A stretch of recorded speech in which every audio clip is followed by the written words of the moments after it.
What is going on, guys? Alex Chasen back here with a brand new video. Hopefully having a great day, afternoon, or night, wherever you guys are in this world. And the NBA offseason hasn't even hit its peak, hasn't even hit its crescendo yet. It hasn't even hit the mountaintop. And there's already so much breaking news from Shams and Adrian Wojnarowski. At the time I'm making this video, the NBA draft hasn't even happened yet. It starts in about 3 hours, but it hasn't even happened yet. Free agency hasn't opened up yet. But Jordan Poole and Chris Paul are getting traded for each other.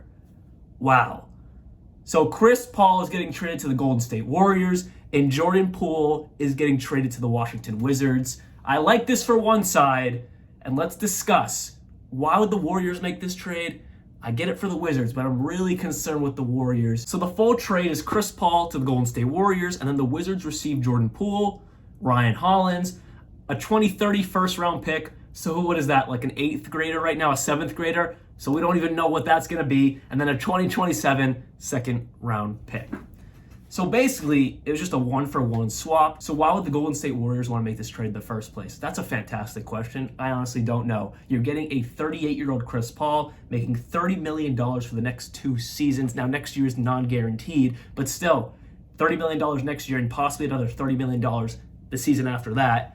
It makes zero sense to me whatsoever why they do this trade. You're losing Jordan Poole, who is your only young asset left because you traded James Wiseman away. Now you do have guys like Jonathan Kuminga and Moses Moody, but they haven't blossomed into anything just yet. I think Kuminga has potential, but he still hasn't hit that yet, where Jordan Poole has hit it, and he's only ascending. James Wiseman, did not reach what we wanted him to do in Golden State, but still, the potential was there, and they needed a big man, and they got rid of him, and it showed in these playoffs. They missed a big man presence. And then going back to Jordan Poole, the man was averaging 20 points per game. Now, I know he flopped in these past playoffs. I know. But he was your only young star you had on this team alongside Curry and Clay, and they're not getting any younger. They're only aging. Draymond Green has already showed signs of aging offensively. His defense and his overall fantastic role player game is there still, but he's not getting any younger. That core is getting older. While Jordan Poole was just continuing to ascend. Did he need to clean up his offensive game and be more of a true team player? Absolutely. Shot trucker? Yes. Needed to be a better team player, but he was ascending, and that will come in time. And you just trade that away for Chris Paul, who, what is that now? Like your 6th man, or are you going to start him? I don't know how this is going to work in Golden State whatsoever. I do not get this trade at all. It's really putting your eggs in one basket for Curry, Clay, and Draymond, to allow Draymond to get that extension. And then you bring in Chris Paul, who, yes, is a vet and is a valuable player, but not for this Warriors team. This is not who the Warriors needed to get if they were going to trade Jordan Poole. If they were going to trade Jordan Poole, I would get a better wing. Pair him up with Andrew Wiggins, Jordan Poole, package that for someone. I knew Chris Paul was going to get traded. I knew his time in Washington was not going to last very long, no matter what the report said about, they're in no rush to trade Chris Paul. That's full of crap, as we just saw right now. That's all a lie. He's got traded, obviously. But I did not expect him to get traded to a team that doesn't need a point guard. So what, is the Warriors starting 5 and it looks like Chris Paul at point guard, Steph Curry at shooting guard, which just sounds weird to say, Klay Thompson at small forward, and then Andrew Wiggins at power forward, and then Draymond Green at center? If so, that has to be the smallest lineup in NBA history without a doubt.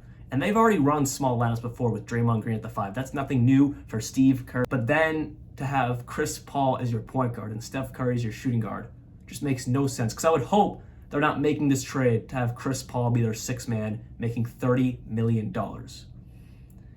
Either way, I just honestly, I'm trying to be nice. I'm trying to find a good reason for this. The only good reason is they're in win now mode, and they're not worried about developing young talent, and they don't really want to mess around with Jordan Poole anymore. Even though he's ascending, and he's only going to get better, he's only going to figure out his game more and become a better team player. They just traded him away. And I don't really feel like they got much back, because they didn't get much back. They just got back Chris Paul. They're the ones that gave away picks. They're the ones that gave away 2 players. Now, Ryan Hollins, not much, but they still gave away 2 players and 2 picks. This was Mike Dunleavy's first ever trade as the general manager of the Golden State Warriors, because Bob Myers left. He didn't extend his contract with the Warriors. And Mike Dunleavy made the first trade as GM. And I would not say it's a good one. Not at all. Now for the Washington Wizards, absolute W. I've been hating and just brutalizing the Washington Wizards for the past few days now, ever since the Bradley Beal trade, and then last night and today with the Kristaps Porzingis trade, because they got back a bag of balls and a bag of chips for both of them. But this trade here, trading away Chris Paul, getting Jordan Poole, can finally start a rebuild in Washington. You lose Bradley Beal, but then you bring in Jordan Poole, who, a lot like a Tyler Hero, has the potential to be a Bradley Beal, a 30-point per game scorer. This also answers a previous question I had about their point guards. An abundance of point guards. They just traded for Tyus Jones, and then they had Chris Paul, DeLon Wright, Monte Morris. Too many point guards. You don't need that many point guards. Now, Jordan Poole, in my eyes, is more of a shooting guard, but also a point guard, because I believe he can develop his overall offensive game from facilitating to then just scoring, obviously, and just being an overall team player. So in my eyes, yes, he's a shooting guard, but I think he's a point guard at the same time. So I don't know what direction they're going to go with it in the draft, honestly. I want them to get Ant Black, but since you just got Jordan Poole, I don't really know if you need that. You have Monte Morris, I don't believe is a starter. You got DeLon Wright, not a starter. Tyus Jones, not a starter either, but he can do it. So again, Jordan Poole, in my eyes, is a W. Still a lot more to go. The longest tenured Wizard is Deni Avdija out of Israel, who got drafted in 2019. That's the longest tenured Wizard now on the roster. That's insane. So this team is very young, very new, and then the vets are on this team, haven't been on the team very long because they've just been thrown on there for random trades. So the Washington Wizards starting five looks like either Tyus Jones or Monte Morris at point guard. I would lean towards Tyus Jones. He proved that no, he's not an every night starter, but on a bad team like this, he is a capable starting point guard. And I'm not a big lover of Monte Morris. I really think he is a pure six man. And I never really liked him going to Washington in the first place. I believe he should have stayed on Denver, but that's a different story for a different day. And then at shooting guard, you would have, of course, Jordan Poole. At small forward be Corey Crispert. And then at power forward be Deni Avdija. And then at center would be Daniel Gafford. Not a great team by any means, but not the worst of the worst teams. Like, we've seen some real bad tanking, rebuilding teams. I don't believe this is one of them. This is definitely no more than a 27 to maybe 32, 33, maybe even 35 win team. I'm leaning more towards the 30 to 27 wins.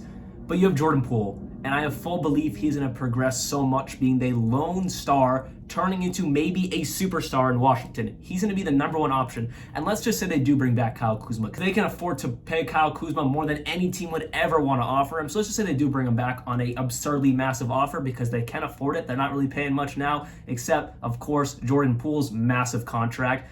You move Corey Crispert to the bench, you put Kyle Kuzma at small forward. Now that team, again, not great, very bad, but not the worst of the worst. Maybe with Kyle Kuzma added to the mix with Jordan Poole.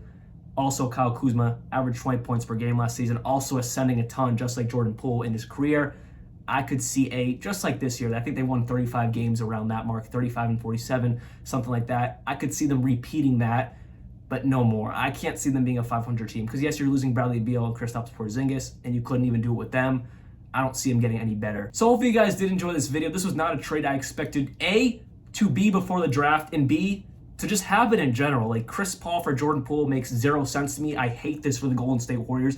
I honestly don't hate many trades. I don't even hate the Marcus Smart trade, because I get it. Logistically, for the Boston Celtics, it makes sense. And for the Memphis Grizzlies, absolute W. And that's coming from me, who loves Marcus Smart and Boston Celtics fan.